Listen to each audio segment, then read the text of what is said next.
당장 서명해. 이 가게 부숴버린다. 사채업자가 국수집 여주인의 멱살을 잡고 협박하는 순간이었습니다. 구석에 앉아있던 거지 행색의 노인이 벌떡 일어섰습니다. 무엇하는 짓이냐?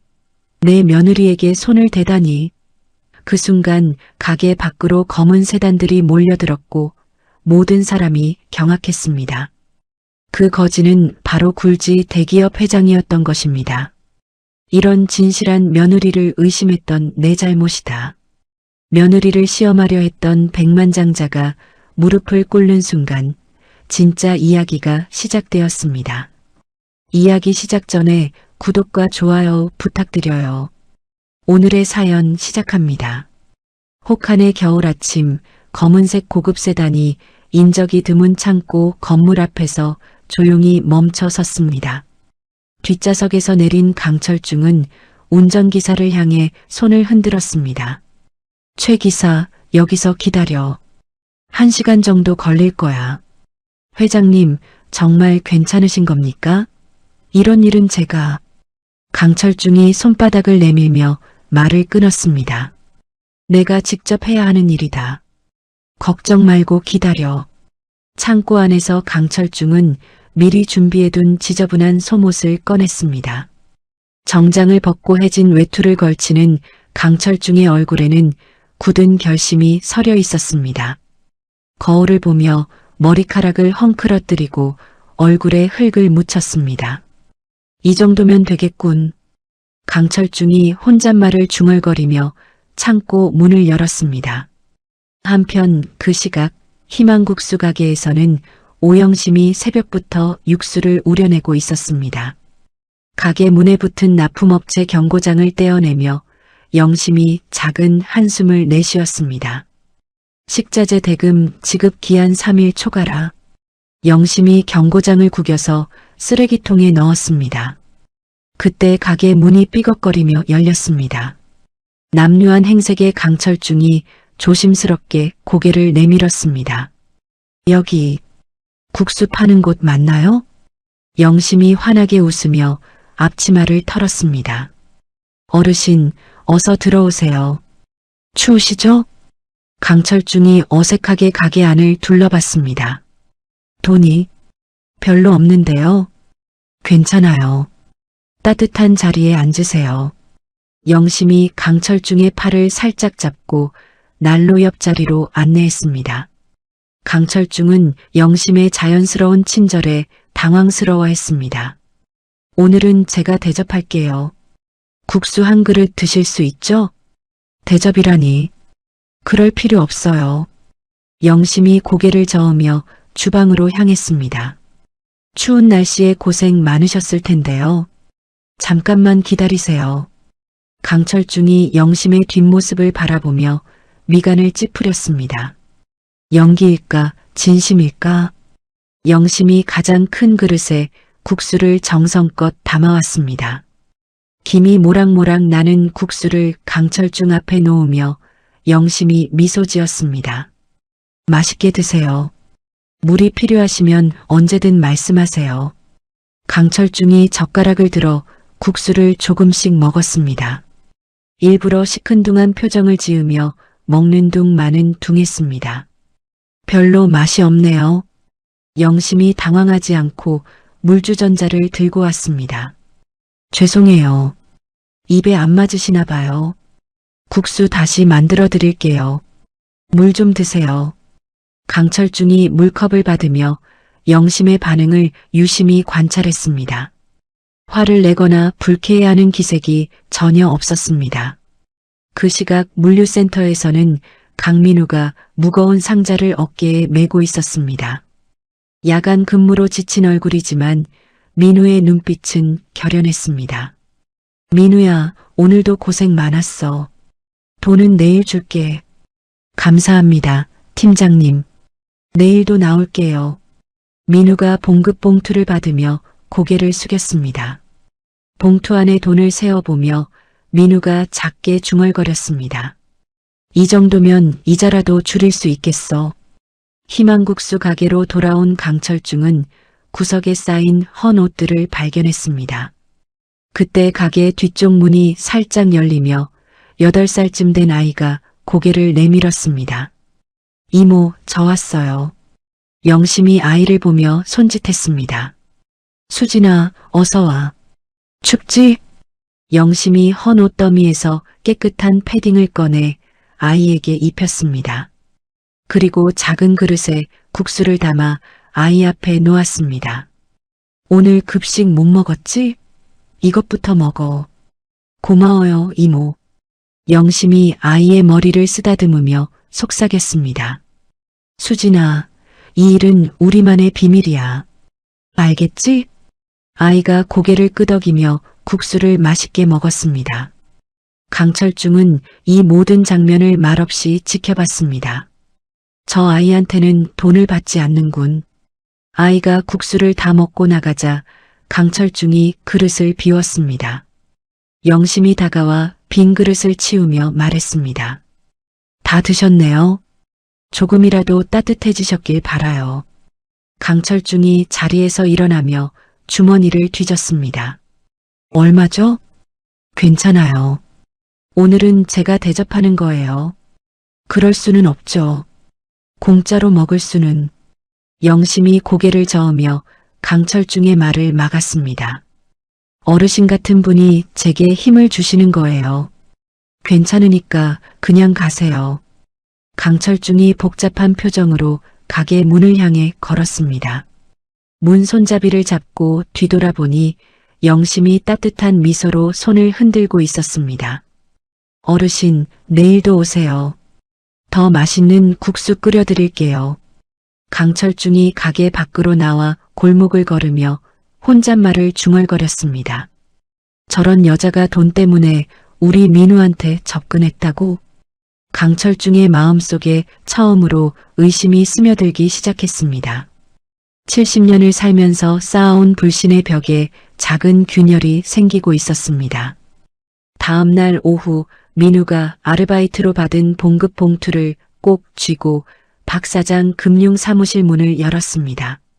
사무실 안은 담배 연기로 자욱했고 박 사장이 의자에 기대어 민우를 빤히 바라봤습니다. 왔군. 돈 가져왔나? 민우가 봉급 봉투를 꺼내며 조심스럽게 말했습니다. 이번 달 이자예요. 확인해 보세요. 박 사장이 봉투를 받아 들여다보더니 바닥에 던져버렸습니다. 지폐들이 바닥에 흩어졌습니다. 이게 뭐야? 장난하나? 약속한 이자 금액이에요. 확인해 보세요.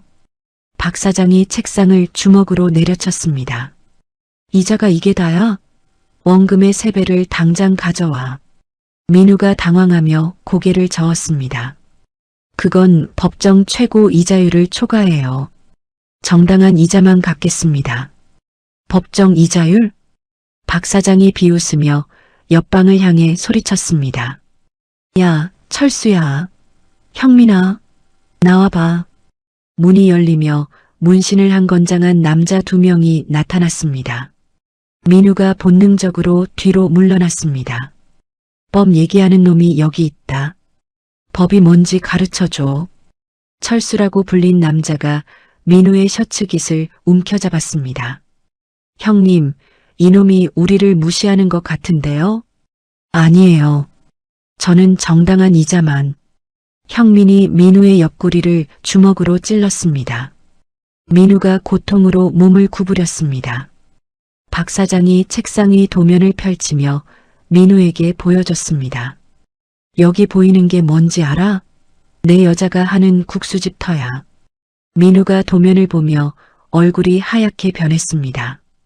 이 땅이 얼마나 비싸게 팔릴지 아나? 너희가 갚을 돈의 10배는 좋게 될 거야. 영심이한테는 손대지 마세요. 박 사장이 민우의 뺨을 때렸습니다.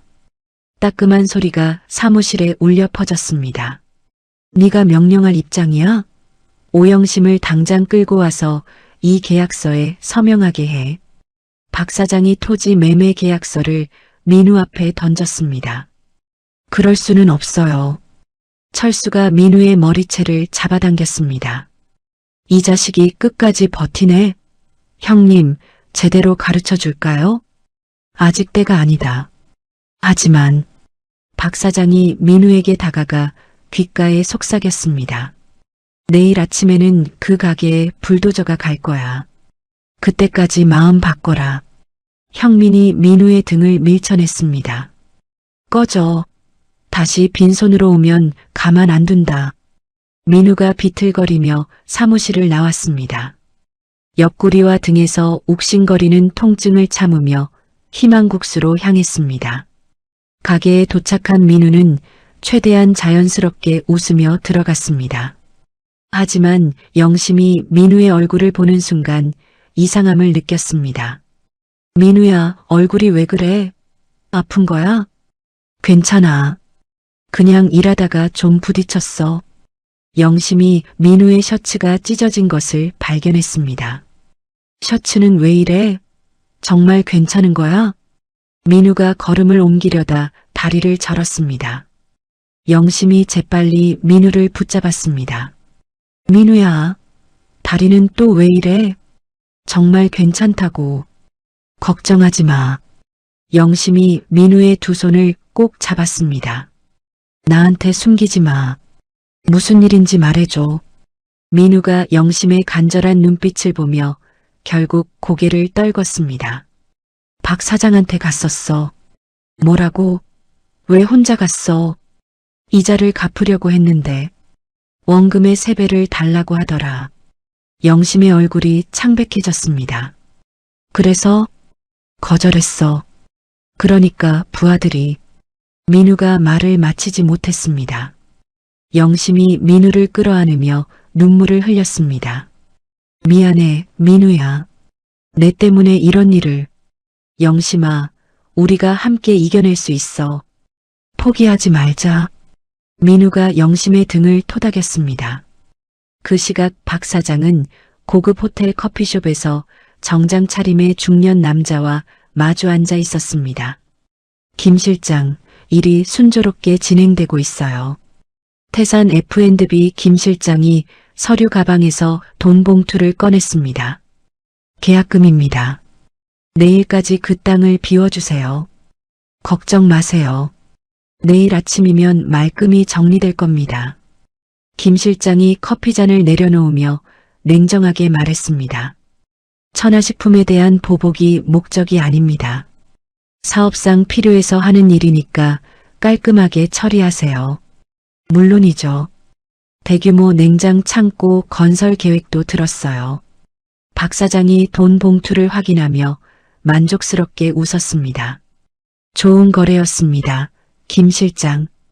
밤이 깊어지자 민우가 희망국수 가게 문을 잠그고 낡은 테이블과 의자들을 문 앞에 쌓기 시작했습니다. 민우야, 이게 무슨 소용이야? 조금이라도 시간을 벌어야 해. 다른 방법을 찾을 수 있을지 모르잖아. 영심이 민우 옆에서 함께 가구들을 옮겼습니다. 우리가 정말 여기서 쫓겨나는 거야? 민우가 영심의 손을 잡았습니다.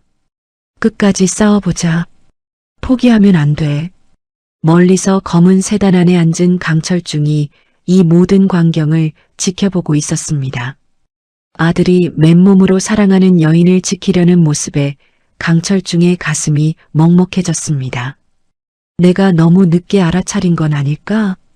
강철중이 혼잣말을 중얼거리며 주먹을 꽉 쥐었습니다. 새벽 5시 영심이 주방에서 육수를 끓이려고 가스레인지에 불을 켜는 순간이었습니다. 쾅! 가게 문이 거칠게 열리며 박 사장과 10여 명의 남자들이 쇠파이프와 망치를 들고 들어왔습니다. 일어나라. 시간 다 됐다.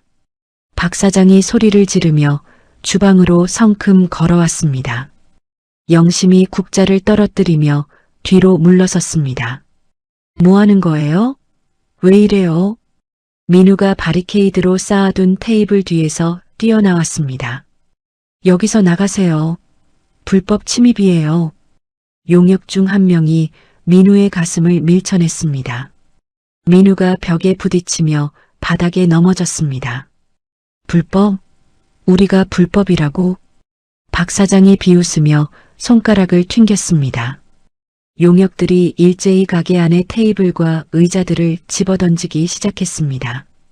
그만해요. 제발 그만해요. 영심이 울음을 터뜨리며 박 사장에게 달려들었습니다. 박 사장이 영심의 팔목을 거칠게 잡았습니다. 닥쳐. 이제 저항은 끝이야.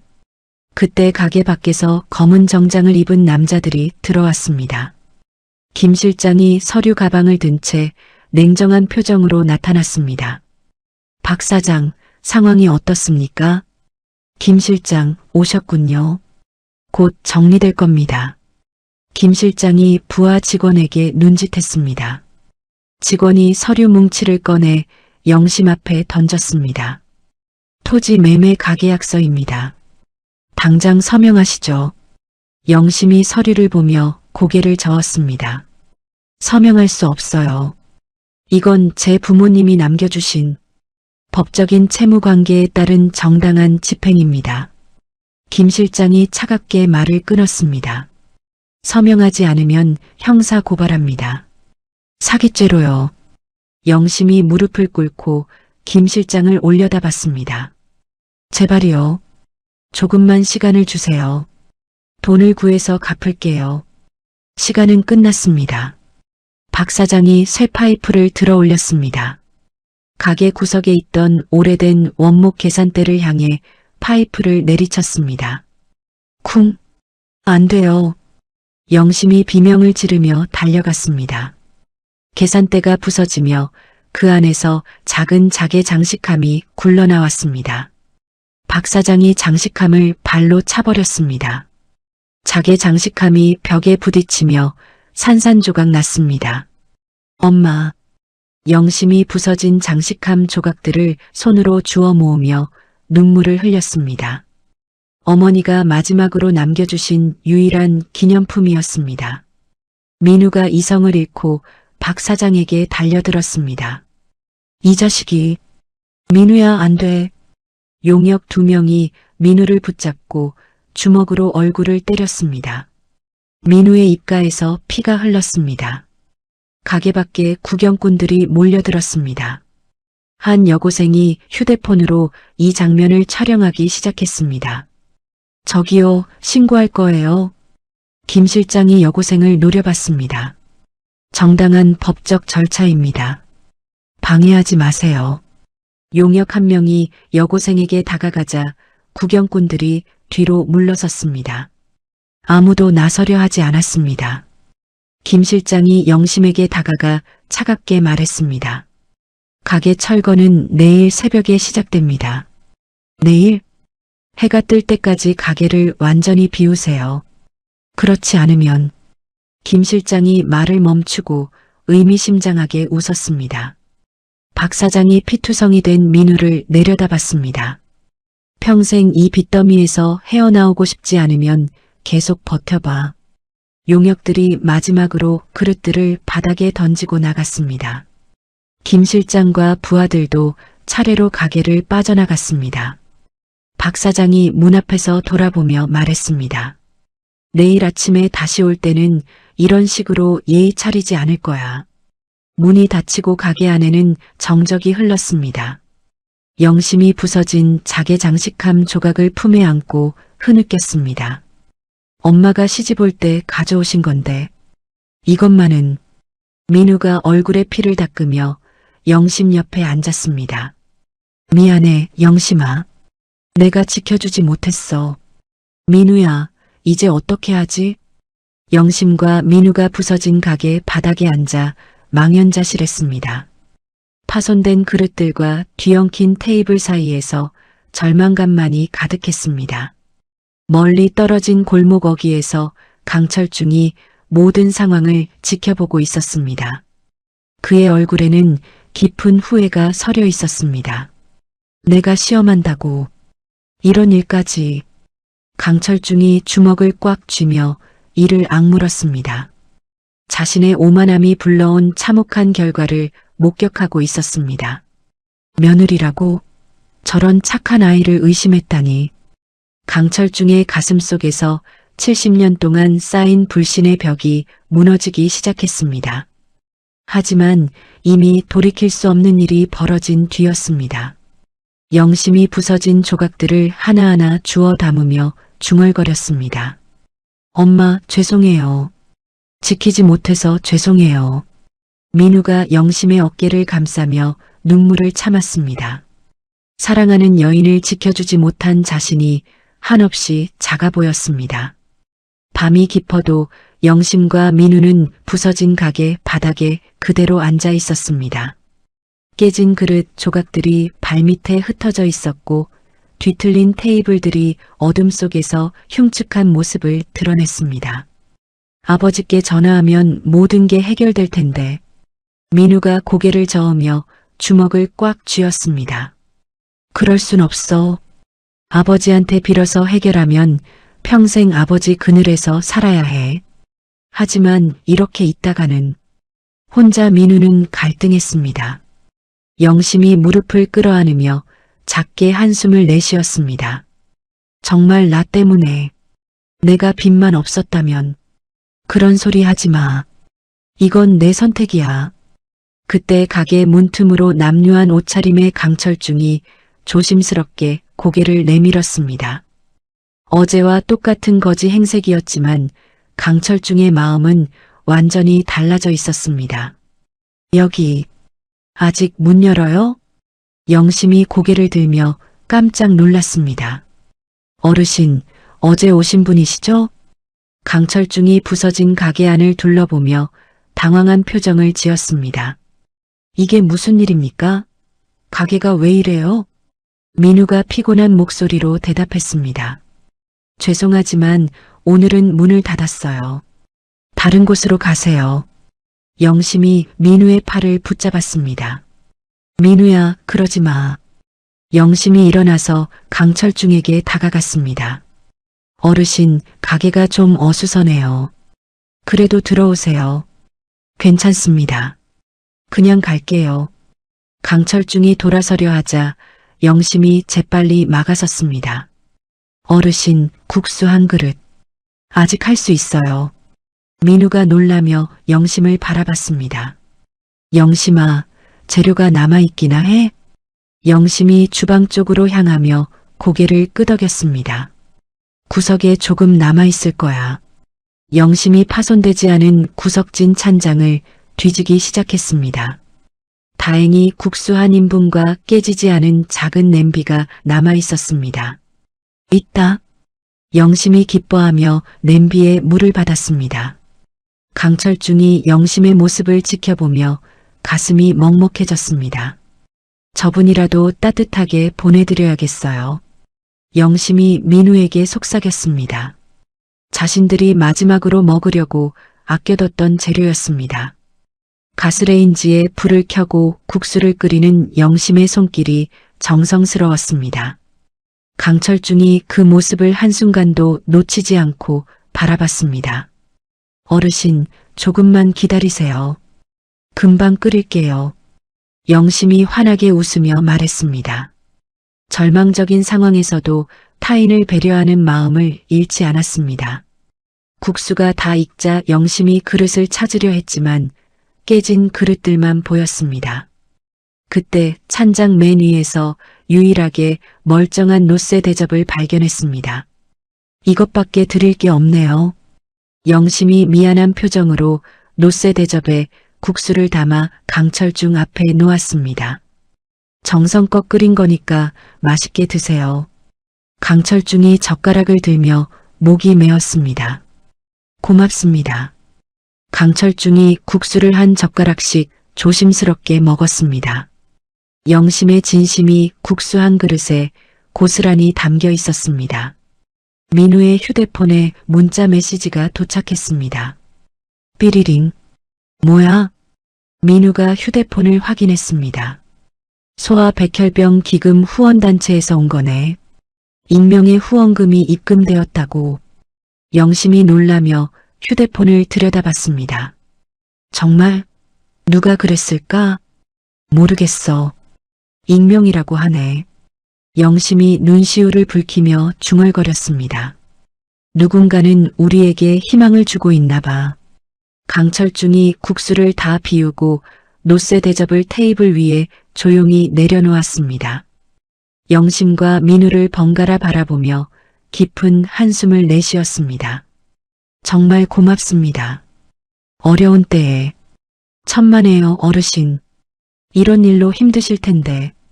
강철중이 주머니에서 휴대폰을 꺼냈습니다. 최 비서의 번호가 화면에 떠올랐습니다. 이제 용서를 구할 때가 됐구나.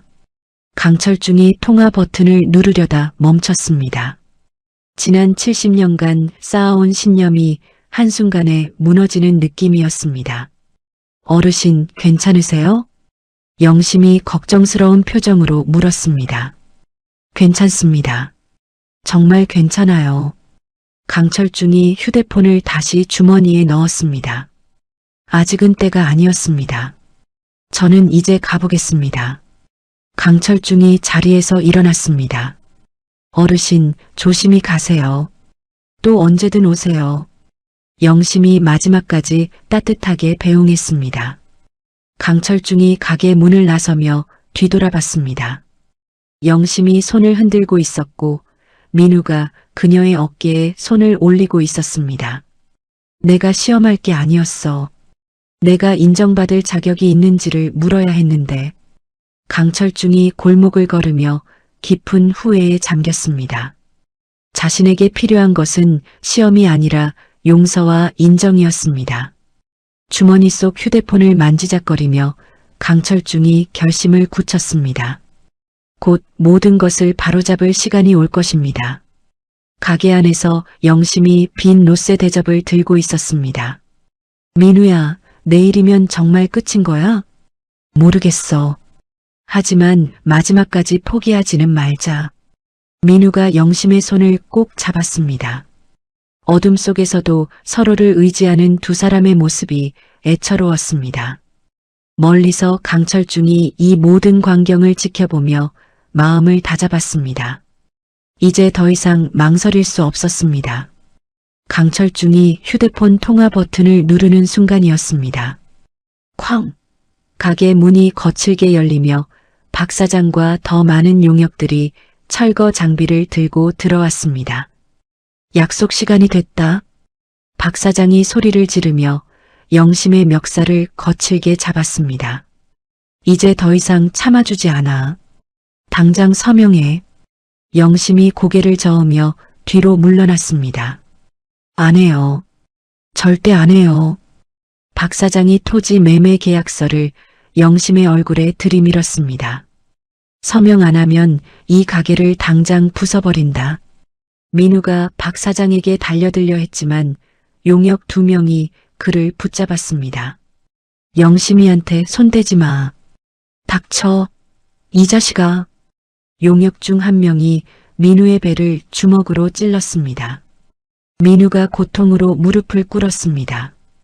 박 사장이 영심의 손목을 비틀며 펜을 쥐어줬습니다. 마지막 기회다. 서명해. 놓아요. 영심이 몸부림치며 저항했습니다. 바로 그때 구석에 있던 거지 행색의 강철중이 벌떡 일어났습니다. 무엄하게도 내 며느리에게 손을 대다니. 쩌렁쩌렁한 일갈이 가게 안에 울려 퍼졌습니다. 박 사장이 강철중을 보며 비웃었습니다. 이 노망난 거지가 죽고 싶어? 박 사장이 주먹을 휘두르며 강철중에게 달려들었습니다. 강철중이 노련한 동작으로 박 사장의 팔목을 비틀어 제압했습니다. 아!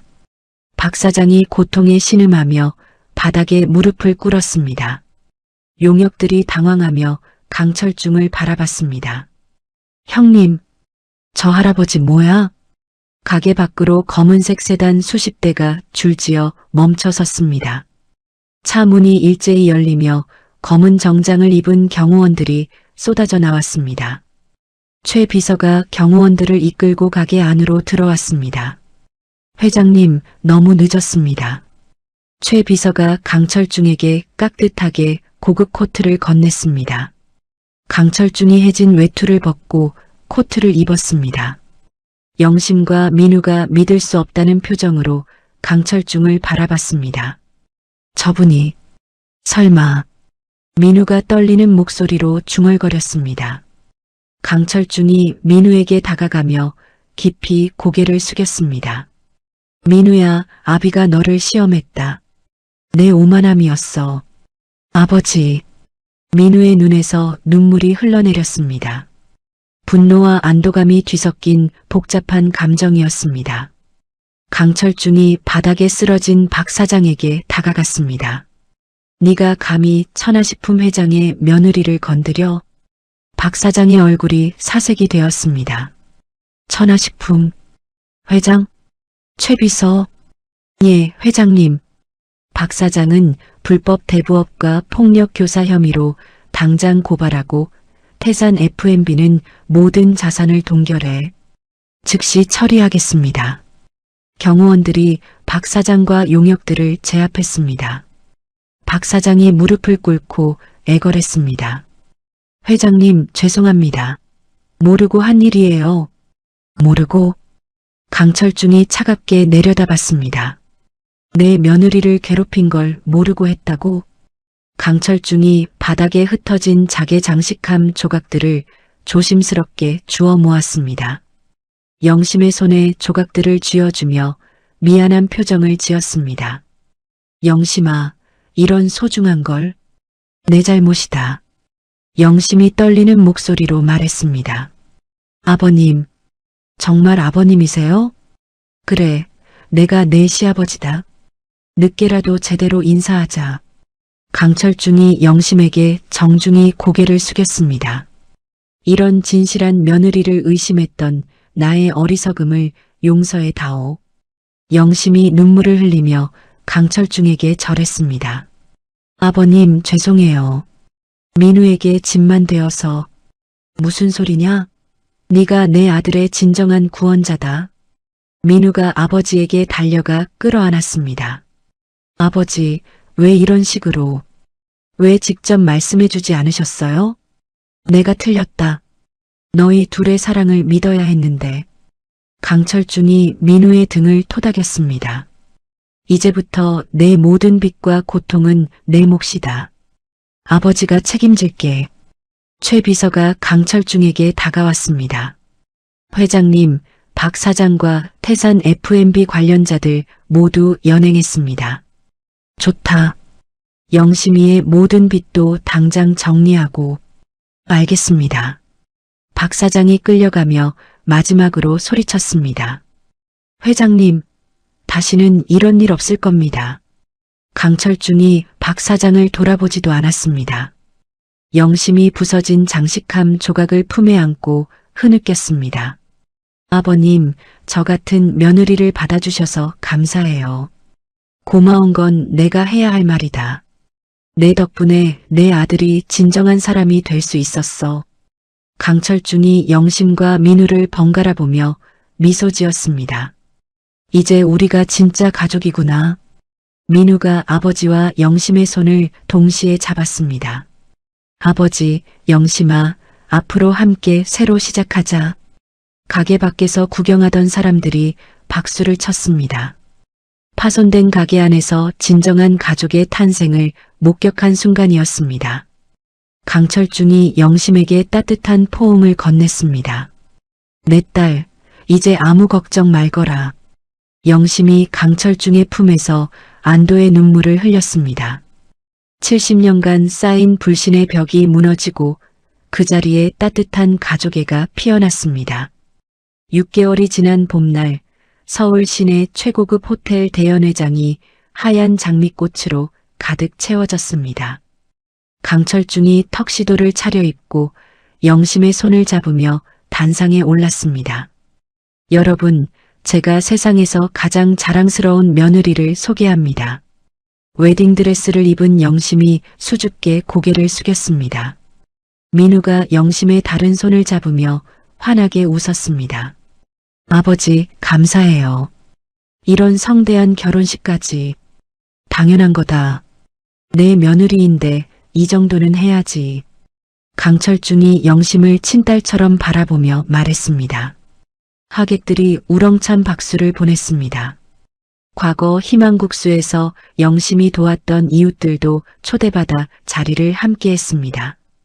결혼식 후 3개월 희망국수 가게 터에는 새로운 간판이 걸렸습니다.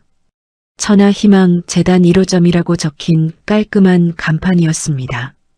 영심이 앞치마를 두르고 무료 급식을 준비하고 있었습니다. 이모, 오늘도 왔어요. 과거 몰래 도움을 받았던 수진이가 밝게 웃으며 들어왔습니다. 수진아, 어서 와. 오늘은 네가 좋아하는 된장찌개를 끓였어. 영심이 수진이의 머리를 쓰다듬었습니다. 민우가 정장 차림으로 들어오며 영심에게 다가갔습니다. 영심아, 오늘 회사에서 사회공헌부서 승인 났어. 정말 축하해, 민우야. 앞으로 이런 급식소를 전국에 더 많이 만들 수 있을 거야. 강철준이 평상복 차림으로 나타나며 앞치마를 메었습니다. 오늘도 주방일 도와줄까? 아버님, 매주 이렇게 오시면 피곤하실 텐데. 아니다. 이게 내 인생에서 가장 보람된 일이야. 강철준이 국자를 들고 국물을 저으며 흐뭇해했습니다. 어느 더운 여름날 영심이 급식 준비를 하다가 갑자기 주저앉았습니다. 민우가 재빨리 영심을 부축했습니다. 영심아, 괜찮아? 그냥 좀 어지러워. 괜찮아. 영심이 일어서려 하다가 다시 비틀거렸습니다. 요즘 너무 무리한 거 아냐? 좀 쉬어야겠어. 아니야, 정말 괜찮아. 이래야지. 하지만 영심의 얼굴은 창백했고 팔뚝에 작은 멍이 여러 개 들어 있었습니다. 며칠 후 영심이 국자를 들다가 손에서 놓쳐버렸습니다. 쨍그랑. 어머, 왜 이러지? 강철중이 걱정스러운 표정으로 영심의 손을 살펴봤습니다. 영심아, 손에 힘이 없는 거 아니야? 그런 것 같기도 하고. 요즘 좀 이상해요. 민우가 영심의 팔을 보며 놀랐습니다. 이 멍들은 뭐야? 언제 다쳤어? 멍? 나도 모르게 생겼어. 어디 부딪힌 기억도 없는데. 강철중과 민우가 서로 눈을 마주쳤습니다. 영심아, 병원에 가자. 병원은 왜? 그냥 피곤한 거겠죠. 민우가 단호하게 말했습니다. 아니야. 당장 병원에 가서 검사받아야 해. 이틀 후 천하식품 계열 종합병원 진료실에서 의사가 검사 결과지를 들고 심각한 표정을 지었습니다. 검사 결과가 나왔는데 강철중과 민우가 긴장한 채 의사를 바라봤습니다. 급성 골수성 백혈병입니다. 뭐라고요? 민우가 믿을 수 없다는 표정으로 일어났습니다. 백혈병이요? 그게 무슨... 의사가 고개를 끄덕였습니다. 매우 공격적인 형태입니다. 빨리 치료를 시작해야 합니다. 강철중이 의자에서 무너져 내렸습니다. 내가 이제야 진정한 가족을 얻었는데. 회장님, 진정하세요. 민우가 아버지의 어깨를 붙잡으며 떨었습니다. 의사 선생님, 치료 방법이 있죠? 골수 이식이 가장 확실한 방법입니다. 하지만 맞는 기증자를 찾기가. 비용은 상관없어요. 최고의 치료를 받게 해주세요. 강철중이 떨리는 목소리로 말했습니다. 병실에서 영심이 침대에 누워 천장을 바라보고 있었습니다. 민우가 영심의 손을 잡고 옆에 앉아 있었습니다. 영심아, 괜찮을 거야. 우리가 꼭 치료해 줄 거야. 민우야, 혹시 나 때문에 너희 가족이 힘들어지는 건 아닐까? 무슨 소리야? 우린 가족이잖아. 강철중이 병실로 들어오며 최 비서를 불렀습니다. 최 비서, 전국 골수 기증 캠페인을 당장 시작해. 천하식품의 모든 자원을 동원하라고. 알겠습니다, 회장님. 전 세계 백혈병 최고 권위자들도 모두 초청해. 돈은 아무리 들어도 상관없어. 영심이 강철중을 보며 눈물을 흘렸습니다. 아버님, 너무 무리하지 마세요. 무슨 무리야? 내 딸을 살리는 일인데. 강철중이 영심의 머리를 쓰다듬었습니다. 영심아, 우리는 절대 너를 포기하지 않을 거다. 민우가 모든 회사 일을 제쳐두고 병원에서 영심을 돌봤습니다. 민우야, 회사 일은 어떻게? 지금 그런 게 중요해? 네가 건강해지는 게 우선이야. 강철중이 병실 문을 열고 들어왔습니다. 영심아, 내가 신약 개발에도 투자하기로 했어. 희귀병 치료 연구소도 새로 만들 거야.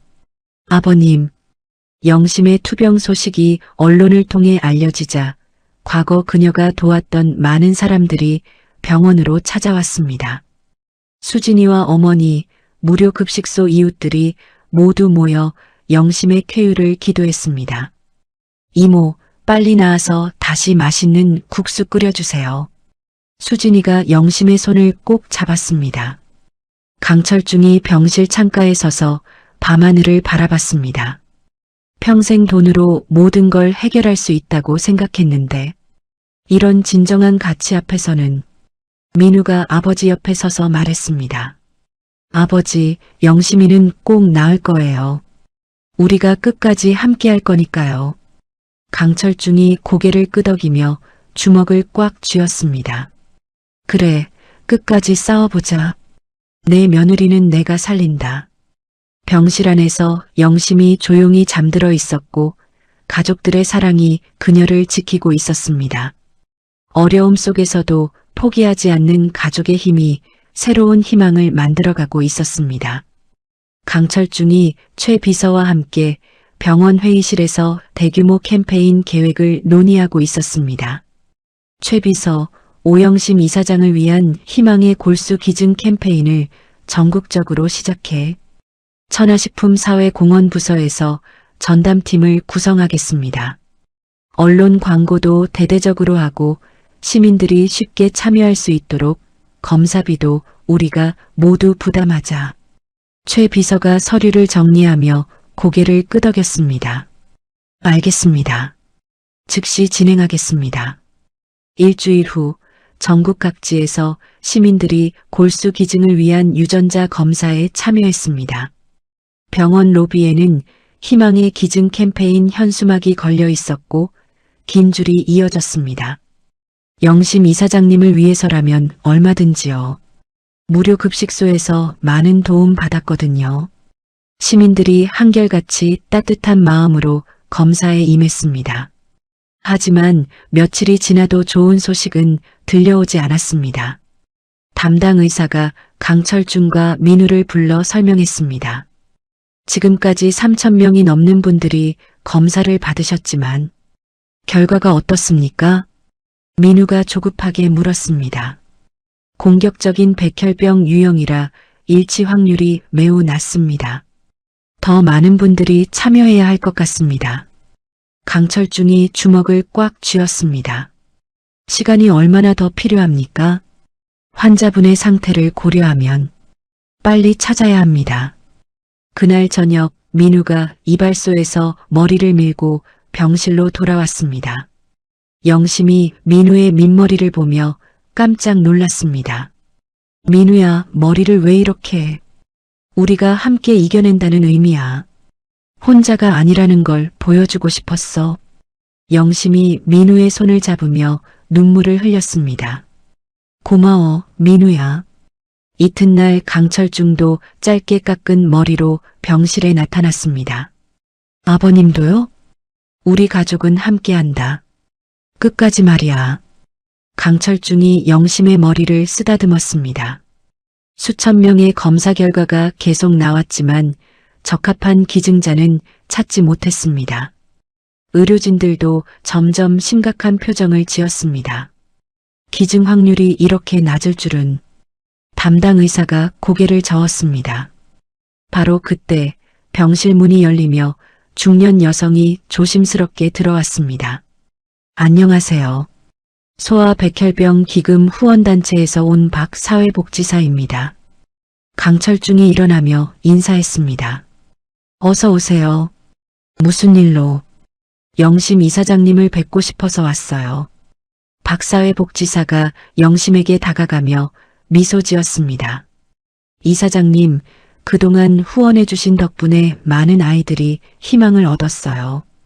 영심이 기억을 더듬으며 고개를 끄덕였습니다. 아, 매달 조금씩 보내드린. 네, 특히 수연이라는 아이가 있어요. 이사장님의 후원금으로 재활 치료를 받아서 완전히 회복됐거든요. 민우가 관심을 보이며 물었습니다. 수연이요? 지금은 어떻게 지내나요? 건강하게 잘 자라고 있어요. 어머니께서 이사장님께 꼭 감사 인사를 드리고 싶다고 하시더라고요. 이틀 후 박 사회복지사가 수연이와 그의 어머니를 데리고 병실을 찾았습니다. 12살쯤 된 수연이가 영심을 보며 환하게 웃었습니다. 안녕하세요. 저 수연이에요. 어머, 이렇게 건강하게 자랐구나. 영심이 수연이를 보며 기뻐했습니다. 수연이 어머니가 영심의 손을 꼭 잡았습니다. 이사장님, 정말 감사해요. 이사장님 덕분에 우리 수연이가 살았어요. 천만에요. 수연이가 건강해진 게 제일 기쁜 일이에요. 그때 박사회복지사가 조심스럽게 말했습니다. 사실 한 가지 더 말씀드릴 게 있어요. 강철중과 민우가 주목했습니다. 수연이 어머니께서 골수 기증 검사를 받으셨는데. 검사를요? 네, 유전자가 거의 완벽하게 일치한다는 결과가 나왔어요. 병실 안이 순간 조용해졌습니다. 영심이 믿을 수 없다는 표정으로 수연이 어머니를 바라봤습니다. 정말요? 수연이 어머니가 눈물을 흘리며 고개를 끄덕였습니다. 이사장님이 우리 수연이를 살려주셨으니까 이번엔 제가 이사장님을 살려드릴 차례예요. 강철중이 자리에서 일어나 수연이 어머니에게 깊이 고개를 숙였습니다. 정말 감사합니다. 평생 은혜를 잊지 않겠습니다. 민우도 함께 인사했습니다. 고맙습니다. 정말 고맙습니다. 수연이가 영심에게 다가가 작은 손으로 영심의 손을 잡았습니다. 이모, 엄마가 이모를 도와줄 거예요. 걱정하지 마세요. 영심이 수연이를 끌어안으며 눈물을 흘렸습니다. 고마워, 수연아. 정말 고마워. 이식 수술은 국내외 최고 권위자들이 참여한 가운데 성공적으로 진행됐습니다. 수술실 밖에서 강철중과 민우, 수연이 가족이 함께 기다렸습니다. 수술이 잘 될 거예요. 수연이 어머니가 강철중의 손을 잡았습니다. 부디 그렇기를. 강철중이 간절히 기도했습니다. 수술실 문이 열리고 의사가 나왔습니다. 수술이 성공적으로 끝났습니다. 모든 사람들이 안도의 한숨을 내쉬었습니다. 정말 감사합니다, 선생님. 민우가 의사의 손을 잡으며 인사했습니다. 회복실로 옮겨진 영심이 천천히 의식을 되찾았습니다. 민우가 영심의 곁에서 손을 잡고 있었습니다. 영심아, 수술 잘 끝났어. 정말요? 수연이는 괜찮고요? 수연이도 건강해. 걱정하지 마. 강철중이 수연이 어머니에게 다가갔습니다. 수연이 학비와 의료비는 평생 제가 책임지겠습니다. 회장님, 그런 건 아닙니다. 당연히 해야 할 일이에요. 영심이 수연이와 그 어머니의 이야기를 들으며 감격했습니다. 제가 작은 도움을 드린 게 이렇게 선한 일은 반드시 돌아온다는 걸 보여주셨어요. 박사회복지사가 미소를 지었습니다. 강철중이 병실 창가에 서서 하늘을 바라봤습니다. 돈의 힘이 아니라 선한 영향력이 진짜 기적을 만드는구나. 민우가 아버지 옆에 서서 말했습니다. 영심이를 통해서 많은 걸 배웠어요, 아버지. 나도 마찬가지다. 이제야 진정한 가치를 알겠어. 영심의 회복 소식이 전해지자 무료 급식소 이웃들이 모두 모여 기뻐했습니다. 선한 마음이 만든 기적적인 연결고리가 모든 사람들에게 희망을 선사했습니다. 1년 후 봄날 희망국수 가게에는 천하희망재단 1호점이라는 새로운 간판이 환하게 빛나고 있었습니다. 완전히 회복된 영심이 깔끔한 정장을 입고 재단 직원들과 회의를 마치고 나왔습니다. 전국 지점 확장 계획이 순조롭게 진행되고 있어요. 영심 이사장님, 부산과 광주 지점도 다음 달에 오픈 예정입니다. 직원이 보고서를 건네며 말했습니다. 좋아요. 더 많은 분들에게 도움이 될 수 있겠네요. 영심이 만족스럽게 고개를 끄덕였습니다. 그때 의사 가운을 입은 민우가 들어왔습니다. 영심아, 오늘 수업 끝났어. 민우야, 의대 생활은 어때? 힘들지 않아? 전혀. 소아백혈병 전문의가 되겠다는 목표가 있으니까 힘들지 않아. 민우가 영심의 손을 잡으며 환하게 웃었습니다. 내가 직접 아이들을 치료해서 수연이 같은 기적을 더 많이 만들고 싶어. 영심이 민우의 뺨에 손을 대며 자랑스러워했습니다. 당신이 의사가 되면 얼마나 많은 아이들이 희망을 얻을까? 그때 앞치마를 두른 강철중이 주방에서 나왔습니다. 우리 사위가 왔구나. 오늘도 고생 많았어. 아버지, 제가 강 주방장님이라고 불러야죠. 민우가 장난스럽게 말하자 강철중이 웃었습니다. 그래, 이제 나는 그냥 주방장이야. 이게 내 인생에서 가장 행복한 일이거든. 강철중이 국자를 들어 보이며 뿌듯해했습니다. 아버님, 저택을 시니어 복지시설로 기증하시고 여기서 봉사하시니까 정말 젊어 보이세요. 나이 들어서야 진짜 보람을 알았어. 돈으로는 살 수 없는 기쁨이더라고. 가게 안으로 수연이와 어머니가 들어왔습니다. 영심 이모. 수연이가 영심에게 달려와 안겼습니다. 수연아, 어서 와. 키가 또 컸네. 네. 이모 덕분에 건강하게 자라고 있어요. 수연이 어머니가 영심에게 정중히 인사했습니다. 이사장님, 수연이가 이모 보고 싶다고 해서 왔어요. 언제든지 와도 돼요. 여기는 우리 모두의 집이니까. 강철중이 수연이를 보며 흐뭇해했습니다. 수연아, 오늘 새로 배운 국수 만드는 법을 가르쳐 줄까? 정말요? 좋아요. 수연이가 손뼉을 치며 기뻐했습니다. 가게 한쪽에서는 과거 영심이 도왔던 할머니가 다른 어르신들과 함께 식사하고 있었습니다. 영심이 덕분에 이런 곳에서 따뜻한 밥을 먹을 수 있다니 정말 고마운 아이야. 하늘이 내린 복이지. 어르신들이 영심을 바라보며 고개를 끄덕였습니다. 그때 가게 밖에서 초라한 행색의 박 사장이 조심스럽게 가게를 들여다보고 있었습니다. 1년간의 수감 생활로 야위고 수척해진 모습이었습니다. 박 사장이 주머니에서 구겨진 봉투를 꺼냈습니다. 출소 후 공사장에서 일해서 모은 돈 전부였습니다. 내가 저지른 죄를 어떻게 용서받을 수 있을까? 박 사장이 가게 입구에 있는 기부금함에 봉투를 넣었습니다. 그리고 가게를 향해 깊숙이 절을 한 뒤 눈물을 흘리며 돌아섰습니다. 강철중이 창밖으로 박 사장의 모습을 보았지만 모른 척했습니다. 영심과 민우에게 다가가며 조용히 말했습니다. 과거는 흘려보내고 앞만 보자. 우리에게는 더 중요한 일들이 기다리고 있어. 맞아요, 아버지. 앞으로만 나아가요. 민우가 고개를 끄덕였습니다. 영심이 배를 살짝 만지며 미소 지었습니다.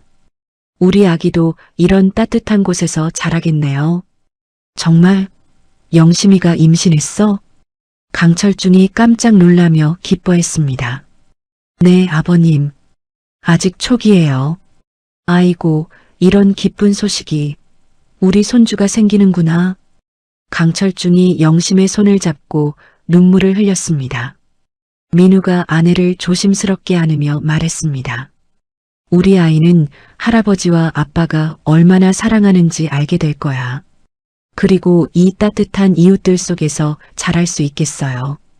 영심이 가게 안을 둘러보며 행복해했습니다. 저녁 시간이 되자 세 사람이 함께 앞치마를 메고 나란히 서서 저녁 급식을 준비했습니다. 아버지, 이 일을 함께 할 수 있어서 정말 행복해요. 나도 그래. 너희 두 사람 덕분에 내 인생이 완전히 바뀌었어. 강철중이 국자로 국물을 저으며 감회에 젖었습니다. 영심아, 무리하지 마. 임신 중이잖아. 괜찮아요. 이런 일이 제일 보람있어요. 영심이 따뜻한 미소로 대답했습니다. 해가 지고 가게 문을 정리할 시간이 되었습니다. 세 사람이 나란히 걸으며 집으로 향했습니다. 영심아, 우리 아이 이름은 뭐로 지을까? 희망이는 어때요? 이 모든 게 희망에서 시작됐으니까. 좋은 생각이야. 우리 희망이. 강철중이 영심의 배를 조심스럽게 어루만졌습니다. 우리 손주는 이 세상에서 가장 따뜻한 국수집에서 태어날 거야. 얼마나 복이 많은 아이겠어. 민우가 아버지와 아내의 손을 동시에 잡았습니다. 아버지, 영심아, 우리가 함께여서 정말 감사해. 고마운 건 우리야. 너희가 있어서 내 인생이 의미 있어졌어. 강철중이 감격스러워했습니다. 세 사람의 뒷모습이 석양 속으로 사라져갔습니다. 희망국수 간판이 따뜻한 불빛을 발하며 이웃들을 환하게 비추고 있었습니다. 진심으로 베푼 사랑이 돌고 돌아 더 큰 사랑으로 돌아온 기적 같은 이야기였습니다. 백만장자의 재산보다 값진 것은 따뜻한 마음이라는 진리가 희망국수 가게에서 매일 새롭게 증명되고 있었습니다. 때로는 우리가 가진 편견과 의심이 진정한 보물을 가려버릴 때가 있습니다. 강철중 회장처럼 말이죠. 돈과 지위로는 살 수 없는 것이 있습니다. 바로 진심 어린 마음과 남을 위하는 따뜻한 배려입니다. 영심이 보여준 것처럼 가진 것이 없어도 베풀 줄 아는 마음이야말로 진정한 부자의 모습이었습니다. 우리가 베푼 작은 선의는 언젠가 우리에게 기적처럼 돌아온다는 것을 수연이의 이야기가 증명해 주었습니다. 영심이 익명으로 후원했던 그 마음이 결국 자신의 생명을 구하는 희망이 되어 돌아왔으니까요. 진정한 가족은 혈연이 아니라 서로를 이해하고 사랑하는 마음에서 만들어집니다. 강철중, 민우, 영심이 함께 만든 따뜻한 가정이 그것을 보여주었습니다. 여러분의 삶에도 이런 따뜻한 기적이 함께하길 바랍니다. 이야기를 끝까지 들어주셔서 감사합니다. 이 이야기가 여러분의 마음에 울림을 주었다면 구독과 좋아요 부탁드립니다. 구독과 좋아요는 더 좋은 콘텐츠를 만드는 힘이 됩니다.